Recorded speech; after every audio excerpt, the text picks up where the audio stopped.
أشهد أن لا إله إلا الله وحده لا شريك له وأشهد أن محمدا عبده ورسوله أما بعد فأعوذ بالله من الشيطان الرجيم بسم الله الرحمن الرحيم الحمد لله رب العالمين الرحمن الرحيم مالك يوم الدين إياك نعبد وإياك نستعين اهدنا الصراط المستقيم صراط الذين أنعمت عليهم غير المغضوب عليهم ولا الضالين.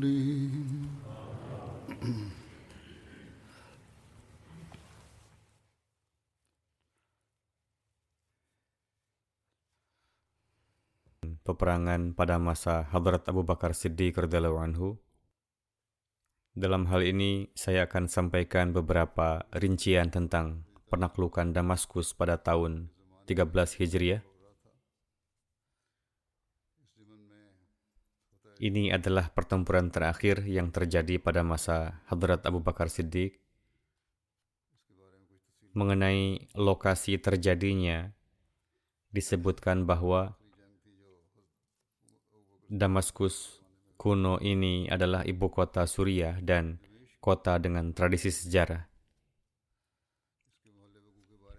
Pada awalnya itu adalah markas besar para penyembah berhala, tetapi ketika agama Kristen datang, tempat pemujaannya diubah menjadi gereja.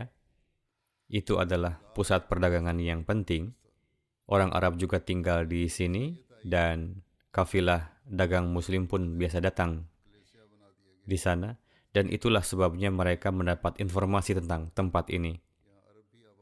Damaskus adalah kota bertembok seperti benteng. Disebabkan oleh keamanan dan daya tahannya, tempat ini memiliki keistimewaan tersendiri. Dindingnya terbuat dari batu-batu besar, dindingnya setinggi 6 meter dan memiliki gerbang yang sangat kokoh. Lebar temboknya 3 meter, gerbang-gerbangnya terkunci rapat. Tembok itu dikelilingi oleh parit sedalam 3 meter. Parit ini selalu dipenuhi air sungai. Dengan demikian, Damaskus memiliki posisi yang kuat dan aman yang tidak mudah untuk ditembus.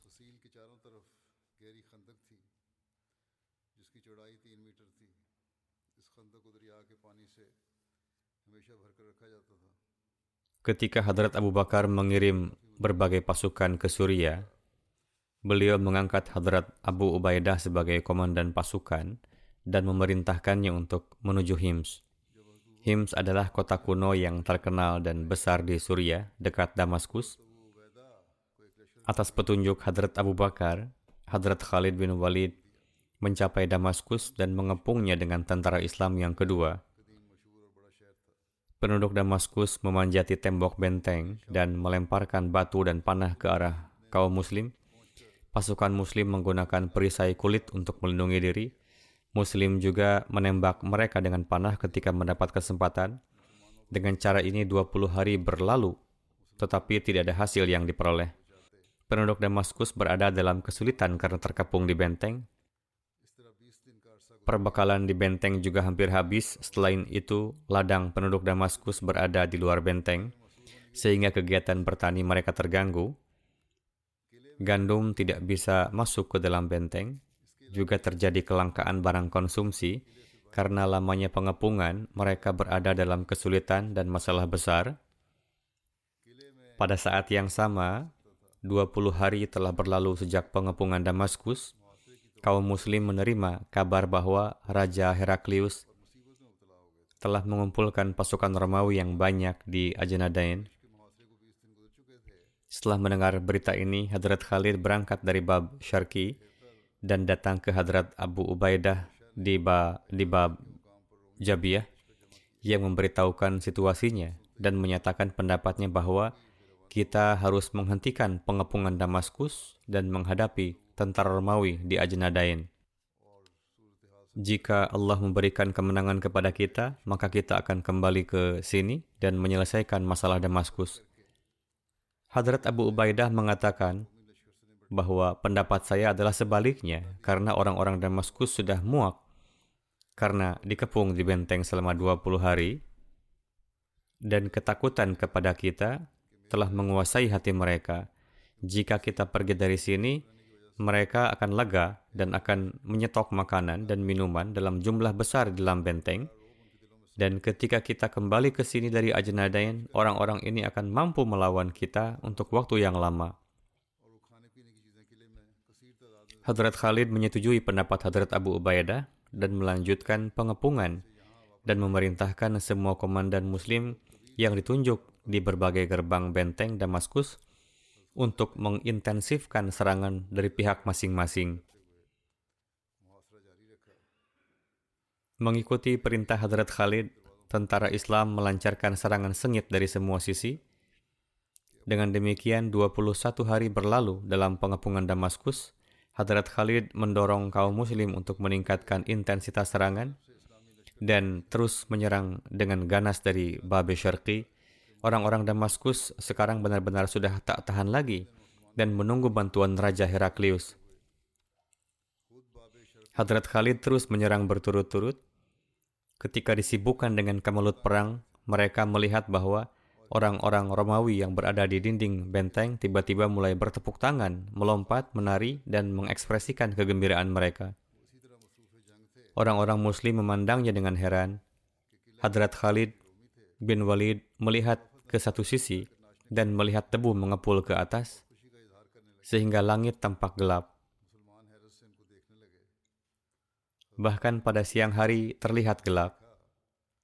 Hadrat Khalid segera mengerti bahwa pasukan Raja Heraklius tengah datang untuk membantu rakyat Damaskus. Dalam waktu singkat, beberapa informan juga membenarkan berita bahwa mereka telah melihat pasukan berbaris menuju lembah gunung dan itu pasti merupakan pasukan Romawi. Hadrat Khalid segera datang dan memberitahu Hadrat Abu Ubaidah tentang situasi saat itu dan berkata bahwa saya telah memutuskan untuk pergi dengan semua tentara untuk berperang melawan tentara yang dikirim oleh Raja Heraklius. Untuk itu saya berkonsultasi dengan Anda dalam masalah ini. Hadrat Abu Ubaidah berkata bahwa itu kurang sesuai karena jika kita meninggalkan tempat ini, orang-orang yang di benteng akan keluar dan melawan kita. Tentara Heraklius akan menyerang dari satu sisi, sementara rakyat Damaskus akan menyerang dari sisi lain. Sehingga kita akan terjebak di antara dua laskar Romawi. Hadrat Khalid berkata, lalu apa pendapat Anda? Hadrat Abu Ubaidah berkata, pilihlah orang yang pemberani dan kesatria dan kirim laskar bersamanya untuk melawan musuh. Hadrat Khalid bin Walid mengirim Hadrat Dirar bin Azwar dengan pasukan berjumlah 500 penunggang kuda untuk berperang melawan tentara Romawi. Dalam riwayat lain, jumlah tentara Hadrat Dirar juga disebutkan 5.000. Adapun Hadrat Dirar membawa 500 tentara atau berapapun jumlahnya, lalu bergerak menuju tentara Romawi. Beberapa tentara melihat tentara Romawi dan berkata kepada beliau bahwa pasukan musuh sangat besar jumlahnya, sedangkan pasukan kita hanya 500. Lebih baik kita kembali dan melawan mereka dengan pasukan kita. Hadrat Dirar berkata, jangan takut dengan banyaknya musuh. Tuhan sering memberikan kemenangan kepada jumlah yang sedikit di atas jumlah yang banyak. Saat ini pun dia akan tetap membantu kita. Wahai kawan, jika kembali sama dengan melarikan diri dari jihad, dan itu tidak disukai Allah Ta'ala, apakah kalian akan menodai keberanian dan jiwa rela berkorbannya orang Arab? Siapapun yang ingin kembali, silahkan. Namun saya akan berjuang dan mengharumkan nama Islam. Semoga Allah tidak melihat saya melarikan diri. Semua kaum muslimin sepakat mengatakan bahwa kami akan bersedia berkorban untuk Islam dan akan meraih status syahid, yaitu kami siap berperang. Hadrat Dirar bahagia akan hal itu. Beliau memerintahkan untuk menyerang musuh sekaligus dan menghancurkannya. Pasukan Muslim dan Hadrat Dirar terus-menerus menggempur tentara Romawi dan bertempur dengan gagah berani. Putra Jenderal Romawi menyerang Hadrat Dirar dan menusuk lengan kirinya dengan tombak, menyebabkan darah mengalir deras. Setelah beberapa saat, beliau membunuh sang putra jenderal dengan tombak menembus jantungnya. Tombak beliau menancap di dadanya dan menghancurkan jantungnya. Ketika tentara Romawi melihat beliau tangan kosong, mereka bergegas ke arah Hadrat Dirar dan menangkap beliau karena beliau tidak memiliki senjata di tangan. Ketika para sahabat melihat bahwa Hadrat Dirar tertangkap, mereka menjadi sangat sedih dan khawatir. Mereka melakukan beberapa serangan defensif, tetapi tidak dapat melepaskan beliau. Ketika berita tertangkapnya Hadrat Dirar sampai ke Hadrat Khalid, beliau sangat khawatir, dan setelah mengambil informasi dari para sahabat tentang tentara Romawi, beliau berkonsultasi dengan Hadrat Abu Ubaidah dan menanyakan pendapatnya tentang serangan itu. Hadrat Abu Ubaidah berkata, Anda dapat menyerang dengan membuat pengaturan yang masuk akal untuk pengepungan Damaskus. Pada saat itu, yang bertugas sebagai komandan tertinggi adalah Hadrat Abu Ubaidah. Hadrat Khalid setelah mengatur pengepungan, mengejar musuh bersama rekan-rekannya dan memerintahkan mereka untuk menyerang musuh secara tiba-tiba begitu menemukan mereka. Jika Dirar tidak terbunuh oleh orang-orang ini, maka mungkin kita akan membebaskan Dirar. Namun jika Dirar mati syahid, kita akan membalas dendam sepenuhnya kepada mereka. Tapi kita berharap Allah tidak mengejutkan kita tentang Dirar. Sementara itu, Hadrat Khalid melihat seorang kesatria di atas kuda merah yang gagah dengan tombak panjang yang bersinar di tangannya. Karakter kesatria tersebut ditandai dengan keberanian, kebijaksanaan, dan keterampilannya ketika bertarung. Pakaian dikenakan di atas baju besi, seluruh tubuh dan wajah disembunyikan dan posisinya berada di depan pasukan. Hadrat Khalid berharap seandainya aku tahu siapa gerangan kesatria ini. Demi Allah, sepertinya orang ini sangat pemberani dan kesatria. Semua orang mengikutinya di belakang. Ketika tentara Islam mendekati pasukan kafir, orang-orang melihat kesatria penunggang kuda itu menyerang orang-orang Romawi seperti elang yang menyambar burung pipit. Itu adalah serangan yang memporak-porandakan tentara musuh dan menumpukan banyak korban, lalu terus mencapai hingga tiba di tengah tentara musuh. Karena dia telah mempertaruhkan nyawanya, untuk itu dia berbalik dan bergegas masuk, menembus pasukan orang-orang kafir. Siapapun yang muncul di hadapan, ia binasakan. Beberapa orang mengira bahwa orang ini adalah Hadrat Khalid. Rafi bertanya kepada Khalid dengan heran, siapa orang ini? Hadrat Khalid berkata, saya tidak tahu. Saya juga heran. Siapa gerangan? Hadrat Khalid sedang berdiri di depan tentara ketika pengendara kuda yang sama keluar dari antara tentara Romawi. Tidak ada tentara Romawi yang datang melawan dia, dan dia berperang sendirian melawan banyak orang di antara orang Romawi. Sementara itu, Hadrat Khalid melakukan serangan dan membawanya keluar dari lingkaran pasukan kafir, dan orang ini bergabung dengan tentara Islam. Hadrat Khalid bertanya kepadanya, Anda telah melampiaskan kemarahan Anda pada musuh-musuh Allah, beritahu, siapa Anda? Pengendara itu tidak mengatakan apa-apa dan kemudian bersiap untuk bertempur lagi. Hadrat Khalid berkata, wahai hamba Allah, Anda telah membuat saya dan semua muslim cemas. Anda begitu tidak peduli. Siapa Anda? Atas desakan Hadrat Khalid, kesatria itu menjawab, saya tidak menjawab bukan karena ketidaktaatan, melainkan saya merasa malu karena saya bukan laki-laki, saya wanita. Para wanita pun biasa menampilkan contoh keberanian seperti itu. Rasa perih-hati telah membawa saya ke medan perang ini. Khalid bertanya, wanita mana engkau? Ia berkata, saya saudara perempuan Dirar, Khawla binti Azwar. Ketika saya mengetahui tentang tertangkapnya saudara saya melakukan seperti yang Anda lihat. Hadrat Khalid mendengar ini dan berkata bahwa kita semua harus menyerang bersama. Semoga Allah membebaskan Dirar. Hadrat Khawla berkata, saya juga akan berjuang keras. Kemudian Khalid melancarkan serangan penuh. Pasukan Romawi terpukul mundur dan tercerai-berai. Hadrat Rafi menunjukkan esensi keberanian. Pasukan Muslim sekali lagi siap untuk serangan penuh. Namun tiba-tiba beberapa penunggang kuda dari tentara kafir datang bergegas ke arah mereka, mengajukan perdamaian. Hadrat Khalid berkata, beri mereka perlindungan dan bawa mereka kepadaku.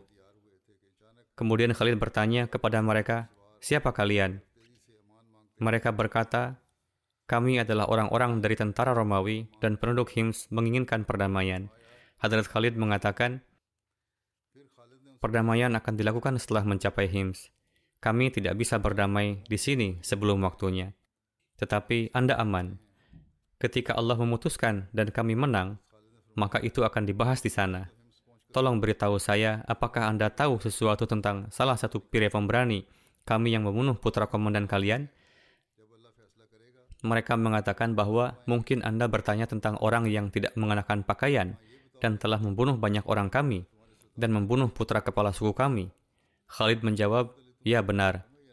Mereka mengatakan bahwa ketika dia tertangkap dan dihadirkan kepada Wardan mengirimnya ke Hims dengan 100 penunggang kuda untuk dikirim ke raja. Khalid sangat senang mendengar ini dan memanggil Hadrat Rafi dan berkata bahwa Anda mengetahui rute jalan dengan sangat baik. Selamatkan Hadrat Dirar sebelum mencapai Hims bersama orang-orang pilihan Anda dan raihlah pahala Anda dari Tuhan. Hadrat Rafi memilih 100 pemuda dan ketika akan beranjak pergi, Hadrat Khawla memohon izin kepada Hadrat Khalid untuk ikut pergi. Pasukan dipimpin oleh Hadrat Rafi berangkat ke Hims untuk membebaskan Hadrat Dirar.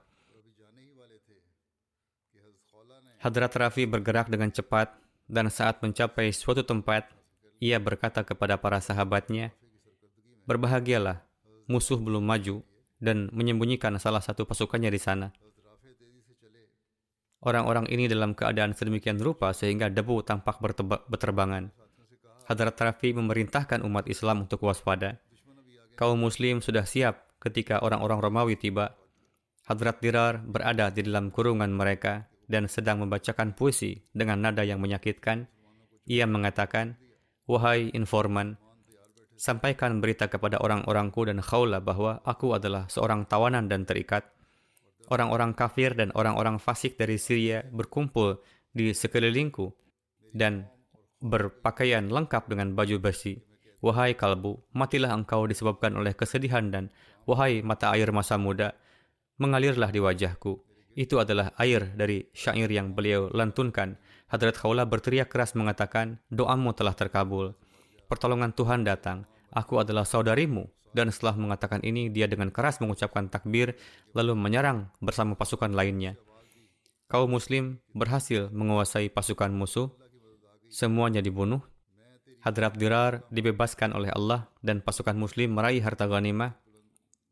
Hadrat Khawla melepaskan ikatan tali saudaranya dengan tangannya dan mengucapkan salam. Hadrat Dirar menyampaikan ucapan pujian dan selamat datang kepada saudarinya. Hadrat Dirar mengambil tombak panjang di tangannya dan menaiki kuda. Bersyukur kepada Allah Ta'ala. Di sini bahagia. Sedangkan di sana di Damaskus, Hadrat Khalid mengalahkan Wardan dengan melakukan serangan yang dahsyat. Mereka melarikan diri dan kaum Muslim mengejar mereka. Di sana Hadrat Dirar bertemu dengan Muslim lainnya. Berita kemenangan itu disampaikan kepada Hadrat Abu Ubaidah. Sekarang kaum Muslim yakin bahwa Damaskus akan ditaklukkan. Di sisi lain, tentara Islam tinggal di Damaskus dan pengepungan benteng masih berlangsung. Hadrat Abbad bin Sa'id datang ke Hadrat Khalid dari Basra dan melaporkan bahwa 90.000 laskar Romawi telah berkumpul di Ajnadain. Hadrat Khalid berkonsultasi dengan Hadrat Abu Ubaidah. Beliau mengatakan bahwa tentara kita tersebar di berbagai tempat di Syam. Untuk itu, mohon tulislah surat kepada mereka semua agar mereka datang dan menemui kami di Ajnadain, dan kami sekarang akan meninggalkan pengepungan benteng Damaskus dan pergi ke Ajnadain. Heraklius telah menerima kabar kekalahan Wardan. Ia pun telah mengetahui perihal terbunuhnya putra Wardan secara rinci. Atas hal ini, Heraklius pun sangat marah kepadanya, dan ia menulis, "Saya mendapat kabar bahwa kaum Arab yang telanjang dan kelaparan telah mengalahkanmu dan telah membunuh putramu. Tidaklah Al-Masih mengasihimu dan mengasihinya. Jika bukan karena tersohornya keberanian dan kepakaranmu dalam menggunakan pedang, maka aku pasti akan membunuhmu. Kini apa yang telah terjadi, maka terjadilah. Aku telah memberangkatkan 90.000 prajurit menuju Ajnadain, dan aku menunjukmu sebagai pemimpinnya." Setelah Hadrat Khalid mengakhiri pengepungan di Damaskus, beliau memerintahkan pasukan beliau untuk bergerak menuju Ajnadain. Setelah menerima perintah, kaum muslimin segera mencabut kemah mereka dan mulai meletakkan harta dan barang bawaan mereka ke atas unta-unta. Beliau menempatkan unta-unta yang membawa harta ghanimah dan harta benda lainnya di bagian belakang bersama para wanita dan anak-anak. Sementara para prajurit lain yang berkuda beliau letakkan di bagian depan pasukan. Hadrat Khalid berkata, "Saya berpikir agar saya ikut di barisan belakang pasukan bersama para wanita dan anak-anak." Beliau berkata kepada Hadrat Abu Ubaidah supaya ia terus berada di pasukan bagian depan. Hadrat Abu Ubaidah bersabda, "Mungkin Wardan telah memberangkatkan pasukannya dari Ajnadain menuju Damaskus, sehingga kita pun akan berhadapan dengannya. Jika Anda tetap berada di depan pasukan, maka Anda akan dapat menahannya dan mengalahkannya. Maka dari itu tetaplah berada di depan, sementara saya ada di belakang." Hadrat Khalid berkata, "Usulan Anda adalah tepat. Saya tidak akan menolak pendapat dan usulan Anda." Tatkala pasukan Islam meninggalkan pengepungan Damaskus lalu bergerak dari sana, orang-orang Damaskus menampakkan kegembiraan mereka dengan berjingkrak dan bertepuk tangan. Mengenai kembalinya pasukan Islam dari sana, para penduduk Damaskus menyampaikan beberapa pendapatnya. Ada yang berkata, mendengar kabar berkumpulnya pasukan kita yang besar di Ajnadain, segenap kaum muslim di negeri Syam pun kembali bersatu bersama pasukannya. Lalu ada yang berkata, setelah mengalami kesulitan di pengepungan, mereka lalu pergi ke suatu tempat lain untuk menyiapkan penyerangan. Ada juga sebagian yang berkata, mereka tengah melarikan diri dan kembali menuju negeri Hijaz. Orang-orang Damaskus berkumpul di seseorang yang bernama Bulis. Ia sebelumnya tidak tampak di suatu peperangan pun di hadapan sahabat. Ia adalah seorang yang sangat dipercaya oleh Heraklius dan juga pemanah ulung. Penduduk Damaskus menjadikannya sebagai amir dan telah memberinya segenap iming-iming agar ia ikut berperang. Mereka pun telah bersumpah bahwa mereka tidak akan melarikan diri dari medan pertempuran, dan ia akan diberi wewenang untuk membunuh sendiri siapa saja yang melarikan diri dari medan pertempuran. Tatkala perjanjian ini telah terjadi dan Bulis masuk ke rumahnya lalu memakai baju besinya, maka istrinya bertanya kepadanya, "Kemana kamu akan pergi?" Bulis menjawab, "Orang-orang Damaskus telah menjadikan saya sebagai komandan, dan saya kini akan bertempur melawan bangsa Arab." Istrinya berkata kepadanya, "Jangan lakukan ini, dan tinggallah kamu di rumah. Kamu tidak memiliki kekuatan untuk menghadapi bangsa Arab. Bagaimanapun juga, jangan menghadapi mereka. Hari ini pun saya melihat mimpi bahwa ada anak panah di tanganmu, dan kamu tengah berburu burung gereja. Ada beberapa yang terluka dan jatuh, namun ia lalu bangkit dan terbang kembali. Saya saat itu terheran, dan secara tiba-tiba saya melihat ada elang di atas.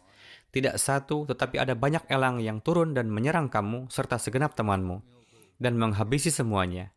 Bulis berkata, "Kamu pun melihat saya di dalam mimpi itu?" Istrinya menjawab, "Ya, elang itu menyerangmu dengan kuat dan kamu pun pingsan." Bulis yang mendengarnya lantas menampar istrinya dan berkata, "Di dalam hatimu telah muncul ketakutan akan bangsa Arab, dan inilah ketakutan yang ada di dalam mimpimu itu. Jangan khawatir, saat ini juga saya akan menjadikan komandan mereka menjadi khadimmu, dan para sahabatnya menjadi penggembala segenap kambing dan babimu." Bulis yang merasa berada dekat di belakang pasukan Muslim dengan sangat cepat keluar bersama 6.000 tentara berkuda dan 10.000 pasukan infanteri untuk mengejar pasukan Muslim dan melawannya. Mereka hendak mengejar 1.000 prajurit Hadrat Abu Ubaidah bersama para wanita, anak-anak, dan harta bendanya. Pasukan Muslim pun telah siap untuk menghadapi mereka dan dalam waktu singkat pasukan kafir pun tiba. Bulis berada di paling depan. Ia bersama 6.000 tentaranya secara tiba-tiba menyerang Abu Ubaidah. Saudara Bulis yakni Butrus, ia bersama pasukan infanterinya bergerak ke arah para wanita. Ia menangkap beberapa wanita Muslim dan mengirim mereka ke Damaskus. Setiba di suatu tempat, ia berhenti untuk menunggu perintah kakaknya. Hadrat Abu Ubaidah melihat musibah yang datang secara tiba-tiba ini bersabda, "Benar apa pendapat Khalid bahwa mereka akan menyerang dari belakang pasukan? Di sini para wanita dan anak-anak terus-menerus berteriak, sementara 1.000 prajurit Muslim di sana bertempur dengan penuh keberanian." Bulis berkali-kali menyerang Hadrat Abu Ubaidah. Beliau pun menghadapinya dengan gagah berani. Hadrat Sahal menunggangi kuda yang cepat, lalu menemui Hadrat Khalid dan menceritakan semuanya. Hadrat Khalid mengucapkan innalillah. Beliau lalu memberangkatkan Hadrat Rafi dan Hadrat Abdurrahman bin Auf bersama masing-masing 1.000 prajurit untuk melindungi para wanita dan anak. Setelah itu, beliau memberangkatkan Hadrat Dirar bersama 1.000 tentara. Beliau pun pergi bersama pasukan beliau untuk menghadapi musuh. Di sana, Hadrat Abu Ubaidah tengah sibuk menghadapi Bulis. Di saat itu juga berbagai pasukan Muslim dari berbagai daerah tiba. Mereka menyerang dengan sedemikian rupa di mana mereka telah yakin akan kehinaan dan kekalahan yang akan menimpa segenap pasukan Romawi yang datang dari Damaskus. Hadrat Dirar maju menuju Bulis laksana semburan api. Ia lantas gemetar tatkala ia melihat Hadrat Dirar, di mana ia pun mengenalnya. Bulis turun dari kudanya dan hendak melarikan diri. Hadrat Dirar pun mengejarnya dan menangkapnya hidup-hidup lalu menawannya. Di pertempuran ini dari 6.000 tentara kafir hanya tersisa 100 orang saja yang dengan sulit mereka dapat tetap hidup. Hadrat Dirar sangat cemas karena Hadrat Khawla pun telah tertawan. Hadrat Khalid berkata, "Jangan khawatir, kita telah menawan seseorang yang sebagai gantinya kita dengan mudah akan membebaskan orang-orang kita yang tertawan." Hadrat Khalid mengambil 2.000 tentara bersamanya, lalu memberikan seluruh sisa tentara kepada Hadrat Abu Ubaidah untuk melindungi para wanita dan untuk mencari dan membebaskan para wanita Muslim yang tertawan. Beliau bergerak dengan cepat dan tiba di tempat di mana musuh menawan para wanita Muslim. Di sana Hadrat Abu Ubaidah melihat debu yang berterbangan. Beliau terheran bahwa mengapa sedang terjadi pertempuran di tempat ini. Akhirnya diketahui bahwa saudara Bulis yakni Butrus telah menangkap para wanita dan berhenti di tepi sungai seraya menunggu kakaknya. Dan kini mereka tengah membagi para wanita itu untuk mereka. Butrus terkait Hadrat Khawla berkata bahwa ia adalah miliknya. Mereka menawan para wanita di satu kemah, lalu ia sendiri beristirahat sambil menunggu Bulis. Di antara para wanita itu, mayoritas adalah para wanita pemberani dan prajurit berkuda berpengalaman, yang mana mereka mengetahui setiap jenis peperangan.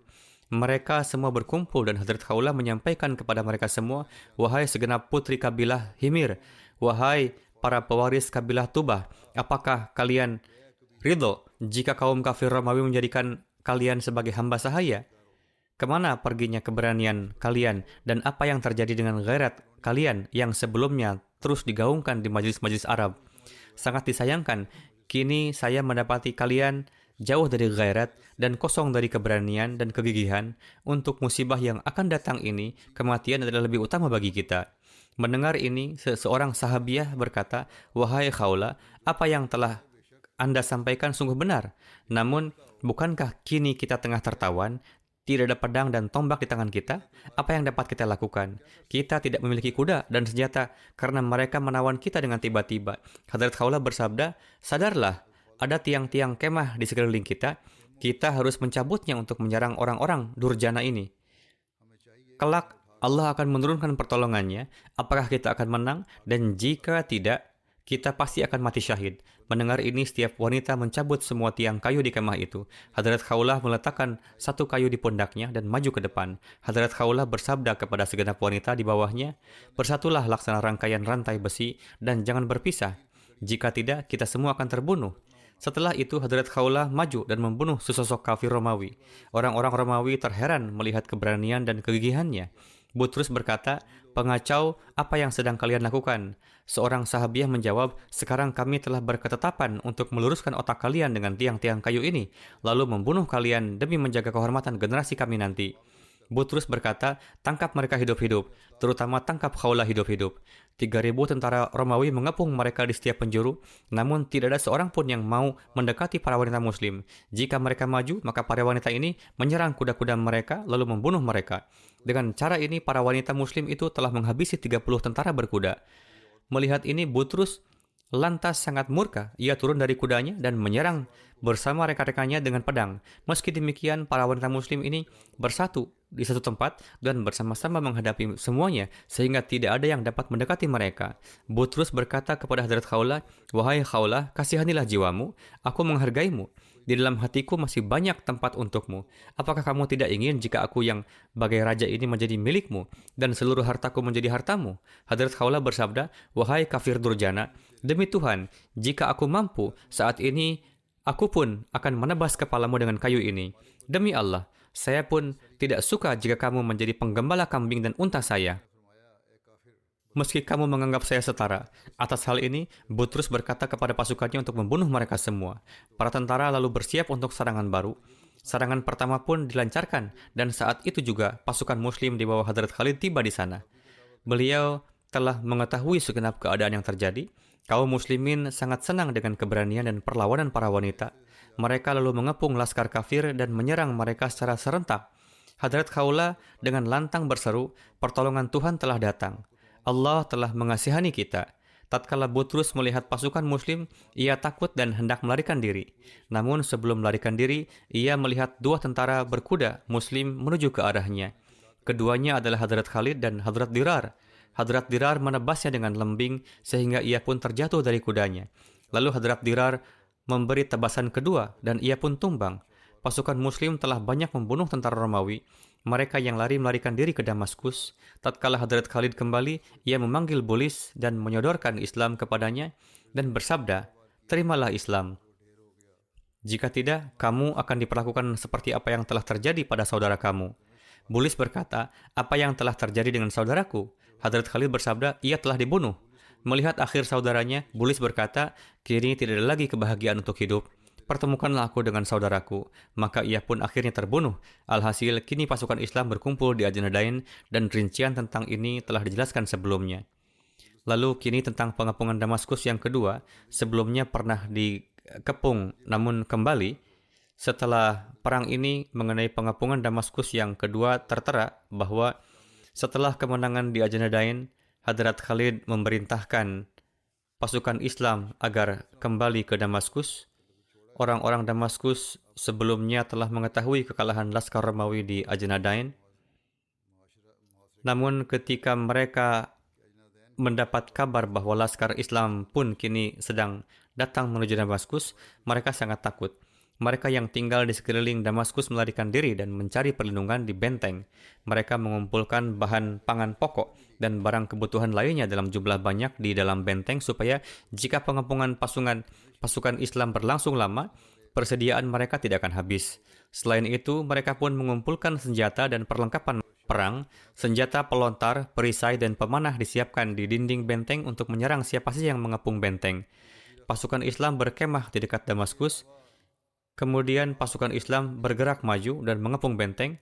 Hadrat Khalid telah menetapkan para panglima beserta pasukannya masing-masing di setiap gerbang Damaskus. Saat itu pemimpin Damaskus adalah Tomah. Para pembesar dan kalangan terkemuka Damaskus memberi saran kepada Tomah bahwa kini mereka tidak memiliki kekuatan untuk menghadapi pasukan Islam. Maka dari itu, pilihlah antara meminta bantuan kepada Heraklius atau berdamai dengan kaum muslim. Berikanlah apa yang mereka minta dan selamatkanlah jiwa masing-masing. Mendengarnya, Tomah dengan takabur dan tinggi hati berkata, "Aku menganggap bangsa Arab tidak berkedudukan apa-apa. Aku adalah seorang menantu Heraklius dan ahli pedang.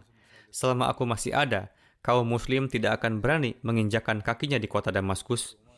Atas saran dari para pembesar tadi, Tomah lalu menenangkan mereka dengan berkata, Tidak lama lagi telah datang satu laskar besar dari Heraklius untuk menolong kita. Tomah memerintahkan untuk menyerang pasukan Muslim secara dahsyat dari segala arah, karena serangan ini banyak orang-orang Muslim yang terluka dan mati syahid. Hadrat Abban bin Sa'id pun terkena satu anak panah yang beracun. Setelah mengeluarkannya, ia mengikatkan sorban pada lukanya. Namun dalam waktu singkat saja racun itu menguasai tubuhnya dan ia jatuh pingsan. Lalu tidak lama kemudian ia meraih kesyahidan.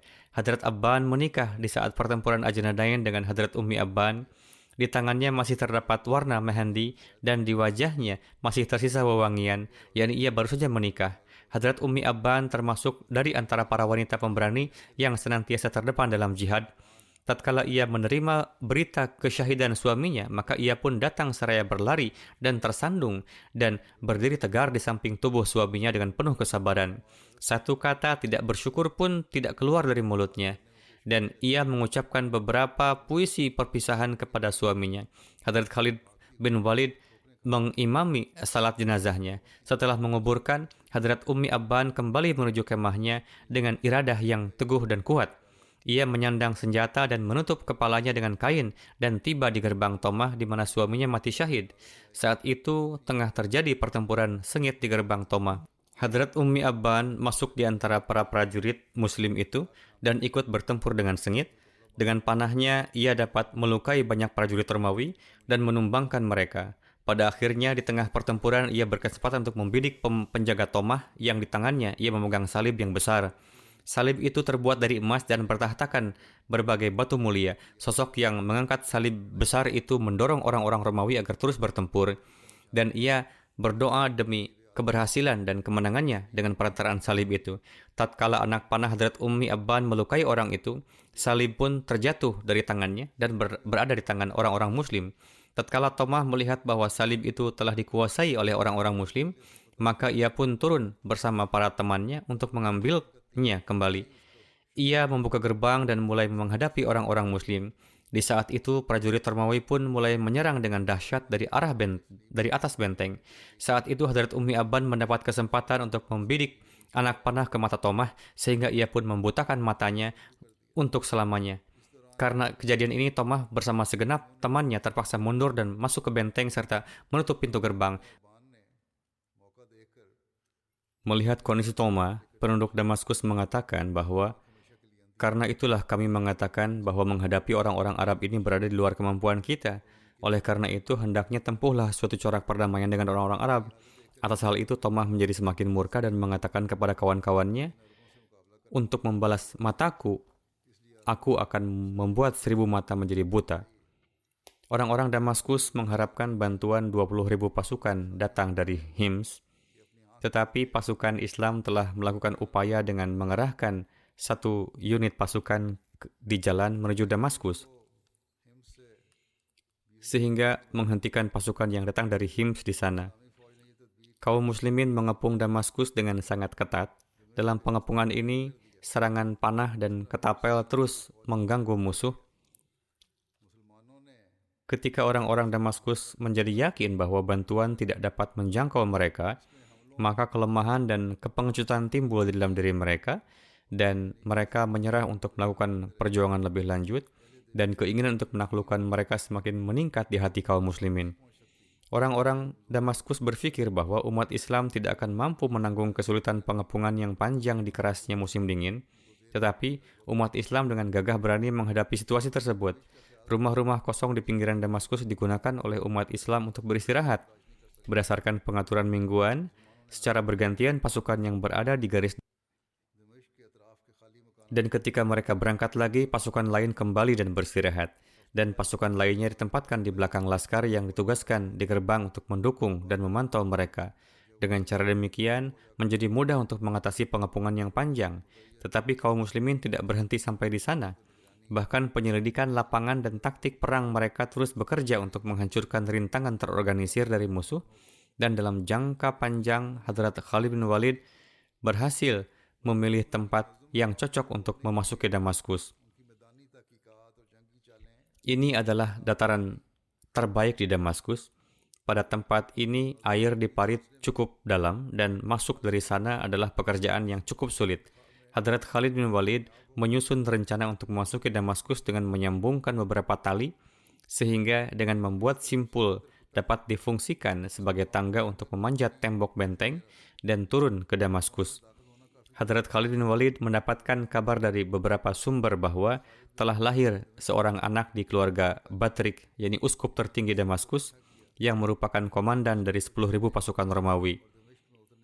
Dan semua orang, termasuk para pengawalnya, sibuk dalam pesta. Mereka semua banyak makan dan minum, lalu tidur dalam keadaan mabuk dan mengabaikan tanggung jawab mereka.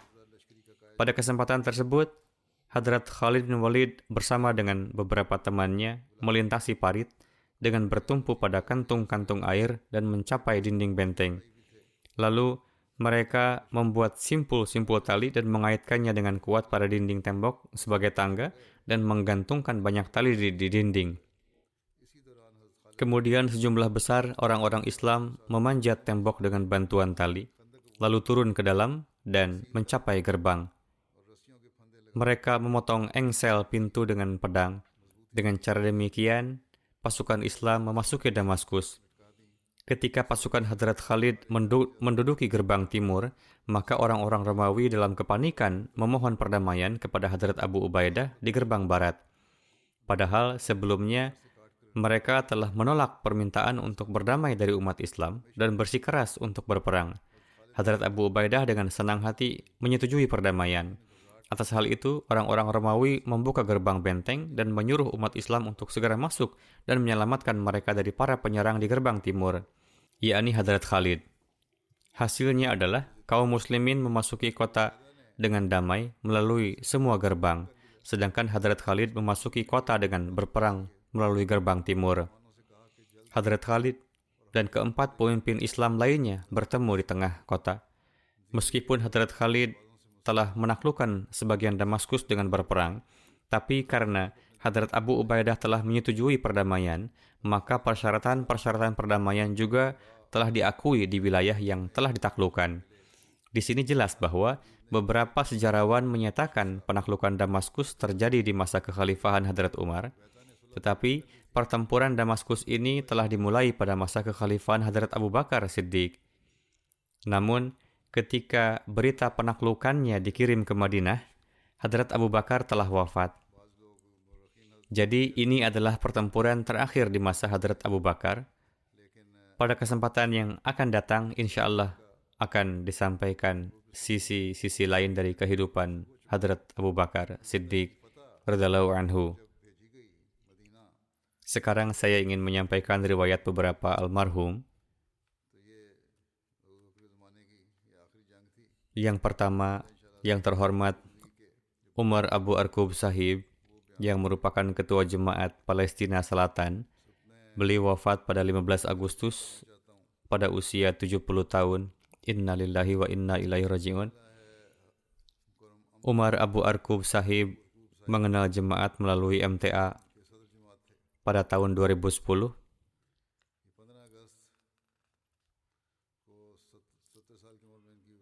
Berkenaan dengan hal ini, beliau mengatakan, ketika saya pertama kali melihat MTA, saya menyadari bahwa sungguh mereka ini adalah orang-orang yang baik dan saleh. Saya di satu sisi melihat dunia Islam dalam kondisi pembunuhan, perampokan, pencurian, dan saling membenci. Dan di sisi lain, Jemaat Ahmadiyah memberikan ajaran silaturahmi dan menganjurkan salat tahajud dan tilawat Al-Quran. Yang mana ini membuat saya cukup terkesan, dan saya mengatakan bahwa inilah jemaat yang benar yang wajib untuk kita ikuti. Kemudian beliau mengatakan, setelah beristikharah saya menjadi yakin, lalu saya melihat sebuah mimpi bahwa ini adalah jemaat yang benar, dan beliau berjanji, saya akan senantiasa menjalin ikatan dengan jemaat ini hingga akhir hayat saya. Almarhum senantiasa melangkah teguh dalam masa-masa yang sulit. Almarhum biasa mengatakan bahwa selama saya masih hidup, saya akan tetap teguh pada janji saya. Setelah beliau baiat, istri beliau melihat mimpi bahwa ada beberapa Ahmadi yang membawa Umar Sahib ke suatu kamar di rumahnya. Mereka memandikan beliau dan membuka dada beliau lalu membersihkannya. Mereka mengatakan kepada saya, lihatlah, kami telah membawa kembali beliau dalam kondisi yang lebih baik. Beliau adalah sosok yang sangat mencintai khilafat dan banyak berdoa. Almarhum memiliki jalinan yang tulus dengan jemaat. Satu bagian dari rumah beliau yang terletak di lantai bawah diwakafkan untuk jemaat. Jemaat Ahmadiyah Palestina Selatan biasa berkumpul di rumah almarhum untuk salat Jumat, salat Id, dan pertemuan-pertemuan. Putra almarhum mengatakan bahwa almarhum berwasiat supaya bagian rumah tersebut tetap diwakafkan untuk jemaat. Pada hari-hari sakitnya, para penentang jemaat mengatakan kepada beliau, "Bertobatlah dari jemaat Ahmadiyah, maka penyakit akan hilang."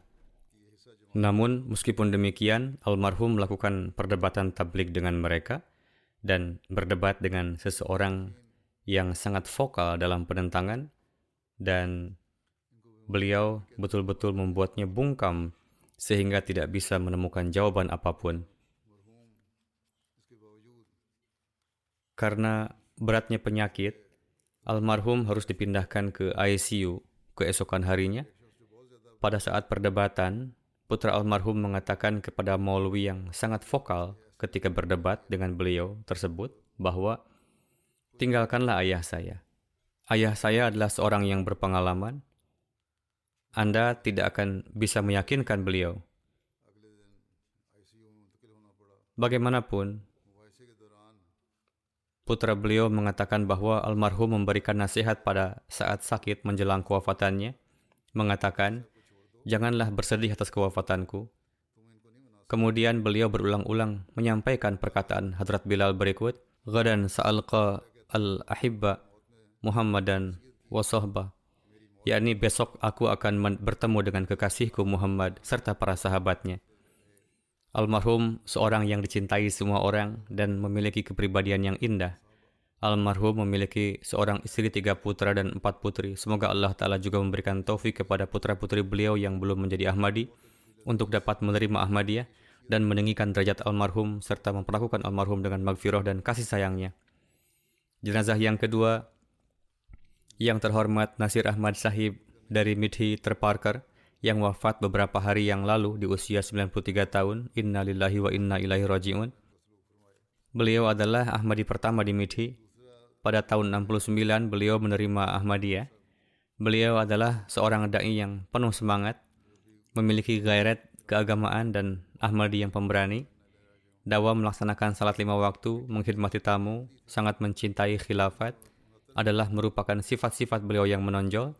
Beliau juga mendapatkan taufik untuk membaiatkan banyak orang di Midhi dan daerah sekitarnya. Masjid pertama di Midhi dibangun di atas lahan pemberian beliau. Beliau menghadapi penentangan yang keras dari keluarga dan kaum kerabat beliau. Khususnya ketika tiba saatnya pernikahan anak-anak beliau, kaum kerabat beliau memberikan tekanan yang kuat untuk mencegah pernikahan dengan sesama Ahmadi di luar keluarga mereka. Beliau diboikot. Mereka juga tidak hadir dalam pernikahan anak-anak beliau. Namun, dengan karunia Allah Ta'ala yang khas, meskipun adanya penentangan, beliau menikahkan semua anaknya dengan sesama Ahmadi. Beliau memberikan perhatian yang istimewa terhadap tarbiyat anak-anak beliau. Beliau mengajarkan Al-Quran kepada semua anaknya dan mendisiplinkan mereka dalam salat. Beliau memakaikan burkah kepada para wanita dalam keluarga beliau yang sebelumnya beragama Hindu dan memiliki gaya berpakaian tradisional. Suatu kali Hadrat Khalifatul Masih yang keempat rahimahullah memberikan pujian kepada beliau dengan bersabda, "Jika di setiap senter jemaat kita menciptakan satu sosok seperti Nasir Sahib, maka pasti kita akan meraih kesuksesan. Di antara yang tinggalkan antara lain 2 putra dan 4 putri. Beberapa putra beliau juga tengah mengkhidmati agama sebagai wakaf zindagi. Semoga Allah Ta'ala meninggikan derajat almarhum." Jenazah yang ketiga, Malik Sultan Ahmad Sahib, mantan muallim Waqfi Jadid yang wafat beberapa hari yang lalu di usia 84 tahun. Inna lillahi wa inna ilaihi raji'un. Beliau lahir di Pakka, Nesoana, distrik Jang pada tahun 38. Beliau seorang Ahmadi keturunan. Ahmadiyah masuk ke dalam keluarga beliau melalui ayahanda beliau yang terhormat Syahzada Sahib Al-Ma'ruf yang datang ke Kadian di masa Hadrat Muslim Ma'ud dan berbaiat.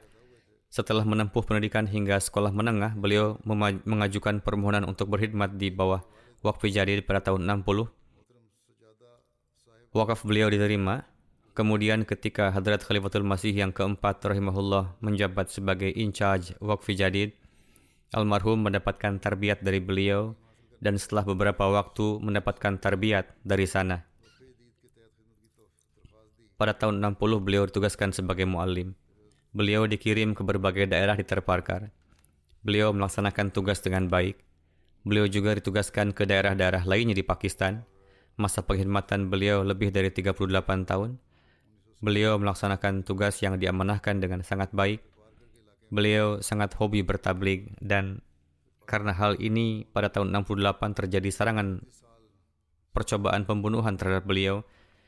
Kejujuran, kerendahan hati, pengkhidmatan terhadap tamu, dan keramahan merupakan sifat-sifat beliau yang utama.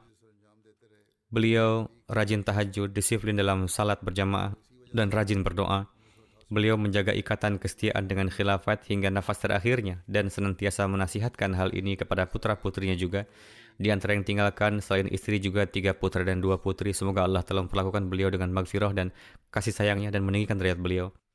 Jenazah selanjutnya yang terhormat Mahbub Ahmad Rajiki Sahib dari Sa'adullah Pur, Mandi Bahauddin. Beliau juga wafat beberapa hari yang lalu di usia 86 tahun. Inna lillahi wa inna ilaihi raji'un. Almarhum seorang musi, di antara yang tinggalkan antara lain 2 putra dan 1 putri. Seorang putra beliau berada di Jerman dan yang lainnya tinggal di Lahore. Almarhum adalah putra dari sahabat Hadrat Musi Maud alaihi salam, Hadrat Ghulam Ali Sahib Rajiki, dan keponakan dari Hadrat Maulwi Ghulam Rasul Sahib Rajiki, dan cucu dari Hadrat Maulwi Ghaus Muhammad Sahib. Putra beliau, Mabrur Sahib, menuturkan, beliau mendapatkan taufik berkhidmat sebagai ketua jemaat Sa'adullah Pur selama 37 tahun. Beliau sangat rajin berdoa, sangat mencintai Hadrat Rasulullah dan Hadrat Masih Maud alaihi salam. Beliau sangat mencintai khilafat dan seorang khadim jemaat yang pemberani. Beliau 3 kali mendapatkan taufik di penjara di jalan Allah. Di samping disiplin dalam salat 5 waktu, beliau juga secara dawam melaksanakan salat tahajud yang lama. Pada banyak kesempatan, Allah Ta'ala menganugerahkan pengabulan doa yang cepat kepada beliau. Beliau juga seorang yang mendapatkan ru'ya dan kasyaf. Ketika menjalani masa penahanan, beliau beberapa kali mendapatkan mimpi bahwa di hari ini akan mendapatkan kebebasan atau di waktu tertentu akan terjadi peristiwa ini, dan demikianlah yang terjadi. Pada siang hari, beliau sibuk dalam membaca salawat dan berdoa. Bahkan seseorang menulis bahwa suatu hari beliau datang untuk salat subuh.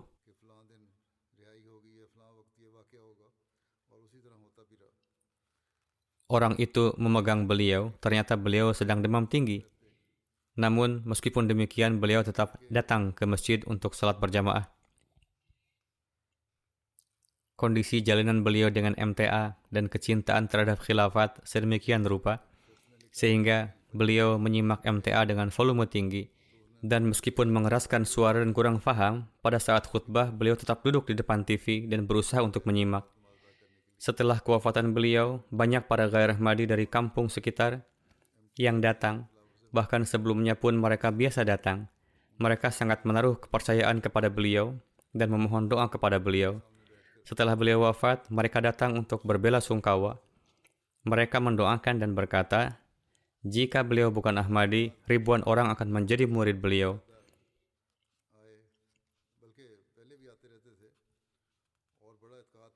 Beberapa ghair Ahmadi juga menceritakan beberapa contoh peristiwa pengabulan doa-doa beliau.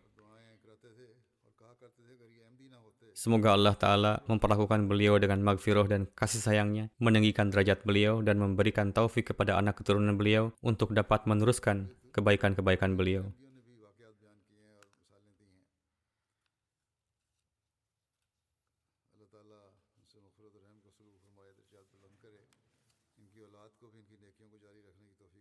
Insya Allah setelah salat akan dilaksanakan salat jenazah untuk mereka semua.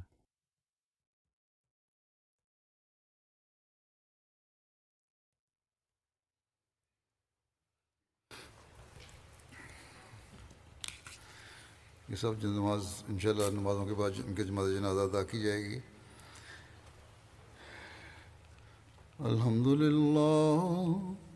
अल्हम्दुलिल्लाह नहमदुहु व नस्तईनुहु व नस्तगफिरुहु ونؤمن به ونتوكل عليه ونعوذ بالله من شرور أنفسنا ومن سيئات أعمالنا من يهده الله فلا مضل له ومن يضلل فلا هادي له ونشهد أن لا إله إلا الله ونشهد أن محمدا عبده ورسوله عباد الله رحمكم الله إن الله يأمر بالعدل والإحسان وإيتاء ذي القربى وينهى